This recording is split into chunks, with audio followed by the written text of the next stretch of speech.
Hey folks, welcome to the Do-It-Yourself-Dad channel. Today I'm joined with my brother here from the Family DIY and Review channel. Be sure to check his channel out and give him a subscribe too.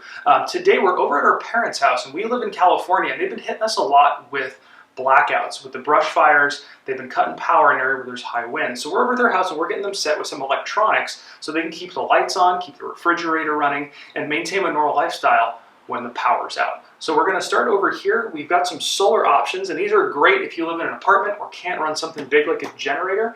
We've got a larger solar panel and a battery. This thing can actually serve 110 voltage, or you can charge your phones off the USB, and a smaller one for just your phones.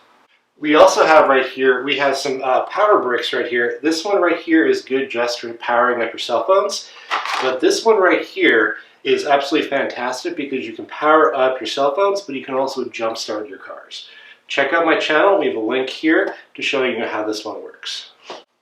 Now moving over here, we've got an inverter that you can actually hook to your car. So if you don't have the money to buy a generator, you can get one of these. This one pushes out about 1,000 watts. So you can power some appliances with this if you have to, but you usually have to have your car running to do it.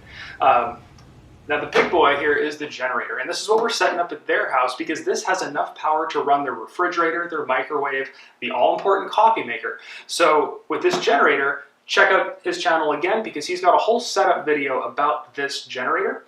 And then moving over here, we've got some lighting options because if the power goes out in the middle of the night and you can't see what you're doing, you can't hook up your generator. So we've got your basic flashlight, which is always a good idea to have.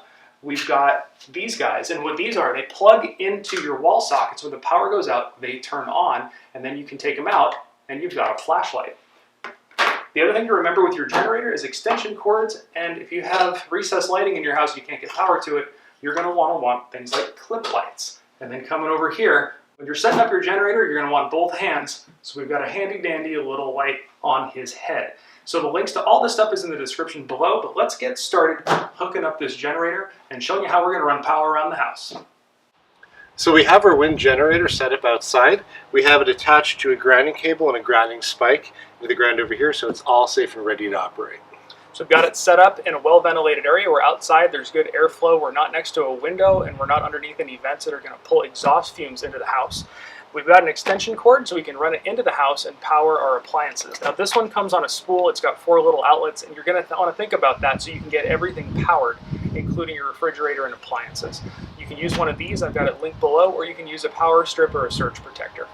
Now refrigerators are heavy and pulling them in and out is pretty tough to do, and you don't know who's going to be having to do it. My wife's got a bad back, there's no way she's going to be able to do that if I'm not home. So we're going to show you how to wire up your fridge so you can plug it in without having to pull it out. Now our plug's back there, we've got a power strip, and you want to get one like this. It's got the flat back to it there. So we're going to go back there, unplug our fridge, and plug the power strip into the wall. So now you can see on top of the refrigerator, we've got our power strip, we got the fridge plugged in. Where's my face? Come on, don't be a butt. So now you can see on top of the refrigerator, we've got our power strip and we've got our fridge here plugged into the power strip. So we can unplug our fridge from the power strip.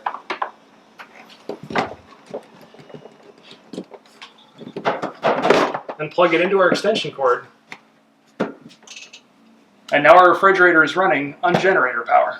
So now while your neighbors are all worried about all their stuff going bad in their fridge, you can awkwardly spoon feed your brother ice cream in the middle of a power outage.